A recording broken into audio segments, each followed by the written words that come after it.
Patuloy ang paghahanda ng Philippine Karate Do League o PKL para sa paparating na 11th World Shitorio Karate Championships ngayong taon.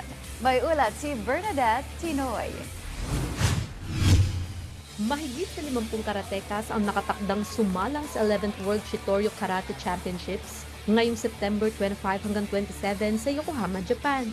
Sasalang ang mga manlalaro sa Children's Division, Junior Category, Senior Category at marami pang iba. Dahil libo-libo karatekas ang sasabak mula sa iba't ibang bansa, patuloy ang paghahanda ng Philippine Karate Do League o PKL sa paghahanap ng mga atletang babandera ng bansa sa nasabing kompetisyon.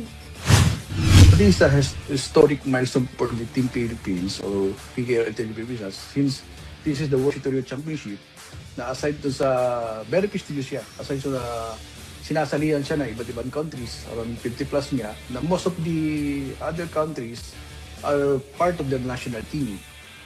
Comparing sa team natin is mostly mga local athletes. So fighting against sa mga players nila. So very prestigious siya in the sense that most of yung mga world champion sumasali yan.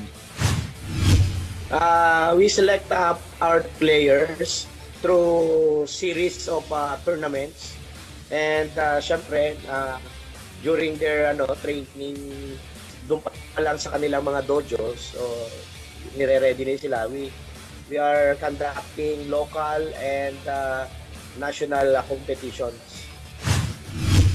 Sinisiguro ng PKL na magiging malaki ang tsansa ng Pilipinas na makabulsa ng medalya mula sa nasabing torneo. Inaasahan din ang pag-arangkada ng President's Cup at June's Cup na magsisilbing huling kompetisyon bago makumpleto ang mga delegado.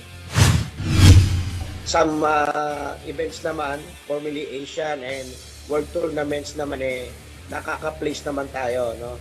Mga players naman natin nakakapag-uwi ng gold medal or silver or bronze medal every time na lumalabas ng bansa ang ating mga players po. Muli rin binigyan diin ng PKL na layunin nilang makatulong sa pagdiskubre ng magagaling na atleta, lalo-lalo na sa grassroots level. Then yung lahat ng mga na-deliver namin, inihanda namin sa mga national event o mga sanctioned event ng Karate Pilipinas. And since PKL is one of the largest group dito sa Pilipinas, so we also have our own karate tournament na sinasalihan internationally, annually, and every 3 years yung World Championship. Bernadette Tinoy para sa Atletang Pilipino, para sa Bagong Pilipinas.